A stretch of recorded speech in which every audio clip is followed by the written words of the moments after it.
छीनता, आबो दाना बंद नहीं करता, सूरज को हुक्म नहीं करता कि इसके आंगन में रोशनी नहीं फैलानी, चांद को नहीं रोकता कि तेरी किरणें इसके वेड़े में नहीं पड़नी चाहिए, बल्कि अल्लाह जब किसी से नाराज होता है सजदों की तौफीक छीन लेता है। सजदों की तौफीक छिन गई तो फिर समझो अल्लाह नाराज है, अल्लाह राजी नहीं है। और अगर सजदों की तौफीक नसीब हो जाए, किसी ने वासफ अली वासफ मरहूम से पूछा था कि कैसे हमें पता चलेगा कि हमारी नमाज कबूल हो गई है, तो उन्होंने कहा था एक नमाज के बाद दूसरी अता हो जाए तो समझ लो पहली कबूल हो गई है।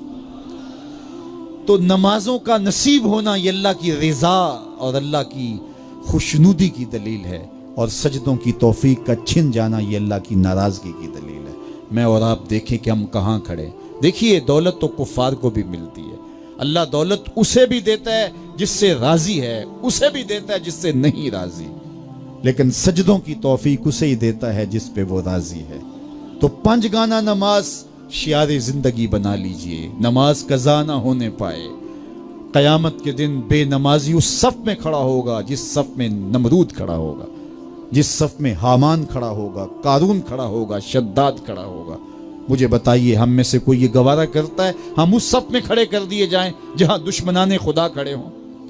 आज कोई नमाज पढ़े या ना पढ़े, हशर के दिन हुक्म होगा कि अल्लाह के हुजूर सजदा करो।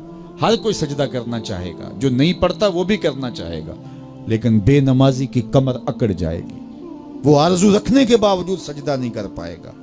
कुरान बताता है कुछ लोग जहन्नम को धकेले जा रहे होंगे, उन्हें कुछ लोग पूछेंगे मा सलकाकुम फी सकर, तुम जहन्नम को क्यों जा रहे हो, क्या हुआ तुम्हें? तो वो जवाब में क्या कहेंगे? लम नकु मिनल मुसल्लीन, हम नमाज नहीं पढ़ा करते थे।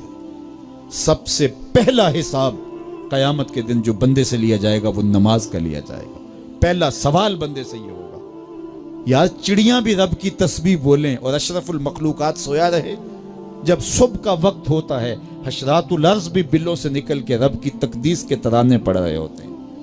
दरख्तों की शाखों पे चिड़ियां परिंदे वो भी अल्लाह की तकदीस के तराने पड़ रहे होते हैं। हशरातुल अर्ज़ भी उसकी तकदीस के गीत गा रहे होते हैं और अशरफुल मखलूकात खराटे ले रहा हो। इससे बड़ी बदनसीबी क्या हो सकती है?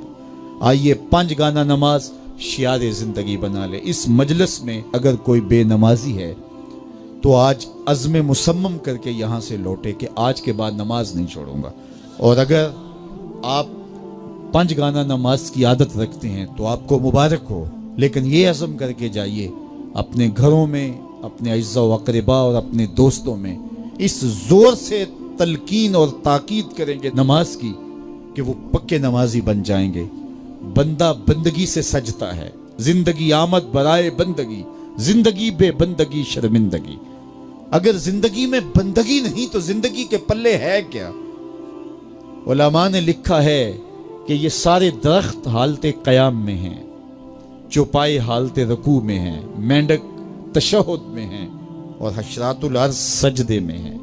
और इंसान अशरफुल मखलूकात है, इसकी इबादत में दरख्तों का क़याम भी रखा गया और रुकू भी रखे गए और सजदे भी रखे गए और कादे भी रखे गए, इसलिए ताकि इसकी इबादत तमाम मखलूकात की इबादत की जामे बन जाए। लेकिन ये इसके बावजूद अल्लाह के हुजूर सजदा रेज होना पसंद न करे तो बताइए कैसे रहमतें इसके ऊपर उतरेंगी? खुश नसीब तो वो हैं जो 5 गाना नमाज अदा करने के बाद तहज्जुद भी कज़ा नहीं होने देते, सजदों से अल्लाह के हुजूर हाजिरी पेश करते हैं। सबसे ज्यादा बंदा अल्लाह के उस वक्त करीब होता है जब सजदे में सर रखा हुआ होता है। इंसान के अशरफ आज़ा उसके सर में है, बोलने की कुव्वत जुबान सर में, देखने की कुव्वत आंखें सर में, सूंघने की कुव्वत नाक सर में, चखने की कुव्वत जुबान सर में, सुनने की कुव्वत कान सर में, सोचने की कुव्वत दिमाग सर में, और सर मालिक के दर पे। नाक भी रगड़ रहा है, पेशानी भी रगड़ रहा है और जुबान से क्या कह रहा है? सुबहान रब्बियल आला, मालिक मुझसे नीचे कोई नहीं, तेरे से बाला कोई नहीं। इंसान को बंदगी का ज़ौक़ जब नसीब हो जाता है, जब उसके हुजूर बंदा झुकने लग जाता है तो फिर वो किसी के आगे नहीं झुकता। वो एक सजदा जिसे तू गरां समझता है 1000 सजदे से आदमी को देता है नजात। हज़रत मुआविया रज़ी अल्लाह ताला अन्हु की मरवियात से है कि کہ اللہ تعالیٰ جل شانہ جس کی بہتری کا ارادہ کرتا ہے اس کو دین میں سمجھ عطا کر دیتا ہے، اس کو دین میں فقاہت نصیب کر دیتا ہے۔ دولت کا کثرت سے مل جانا یا نہ ملنا یہ کوئی بات نہیں ہے۔ دولت اللہ انہیں بھی دیتا ہے جن پہ راضی ہوتا ہے، اور انہیں بھی دیتا ہے جن پہ ناراض ہوتا ہے۔ قارون کو دولت دی، فرعون کو دولت دی، بادشاہت بھی دی، حامان ہے، شداد ہے، شدید ہے، کتنے کتنے دولت مند اور تخت و تاج کے مالک گزرے، اللہ ان پہ راضی نہیں تھا، لیکن ان کو بھی دولت دی جن پہ راضی تھا۔ حضرت عثمان غنی کو دولت عطا کی، حضرت عبد الرحمن ابن عوف رضی اللہ تعالیٰ عنہ کو صحابہ میں سب سے زیادہ دولت مند حضرت عبد الرحمن ابن عوف تھے، ان کو بھی دولت عطا کی، اور بھی لوگوں کو، حضرت سلیمان کو پیغمبری بھی دی، دولت بھی دی، بادشاہت بھی دی۔ تو دولت وہ اسے بھی دیتا ہے جس پہ راضی ہوتا ہے، اور دولت اسے بھی دیتا ہے جس سے راضی نہیں بھی ہوتا، لیکن فقاہت فی الدین، دین کی سمجھ صرف اسے دیتا ہے جس پہ راضی ہوتا ہے۔ تو جس کو دین کا فہم دے دیا گیا، دین کی سمجھ دے دی گئی، اللہ تعالیٰ اس پہ راضی ہے۔ جس کی بھلائی چاہتا ہے، جس کی بہتری چاہتا ہے، اس کو اللہ تعالیٰ جل شانہ دولت دین دے دیتا ہے اور دین کی سمجھ عطا کر دیتا ہے۔ حضور علیہ الصلوۃ والسلام کا ایک اور فرمان سن لیجئے، جو ایسے راستے پہ چلا جس میں وہ علم کی تلاش کرتا تھا، جو علم طلب کرنے کے لیے کسی راہ کا مسافر ہوا، سہل اللہ لہ بہ طریقا الی الجنہ، تو وہ جنت کے راستے پہ چلا، جتنے قدم اٹھاتا ہے وہ جنت کی طرف قریب ہوتا چلا جاتا ہے۔ تو راہ علم کے سفر میں اللہ نے اتنی برکتیں رکھی ہیں۔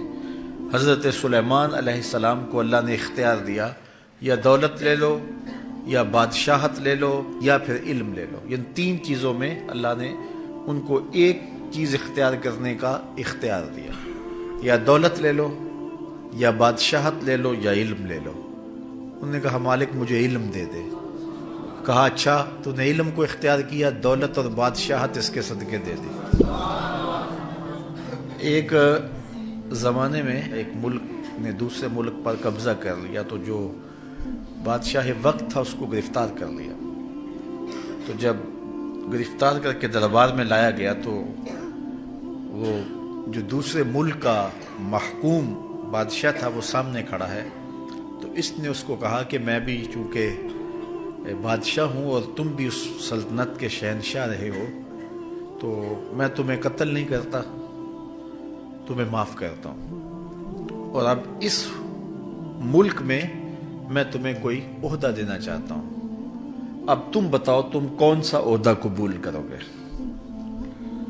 اب ہمارے حکمران ہوتے ہیں وہ کہتے ہیں وزیر خزانہ لگا دو، لیکن اس نے کہا مجھے معلم لگا دو، مجھے ٹیچر لگا دو۔ تو وہ بادشاہ ہنس پڑا، کہنے لگا پھر دوبارہ بادشاہی چاہتے ہو؟ تو یہ بادشاہی ہے، یہ شہنشاہی ہے۔ تو جو راہ علم پہ چلا وہ جنت کے راستے پہ چلا، اللہ اس کے لیے جنت کی راہیں بھی آسان کر دیتا ہے، اور دنیا پہ بھی اللہ تعالیٰ اس کو عزتوں سے نوازتا ہے۔ تعلیم و تعلم کا جہان حقیقی جہان ہے۔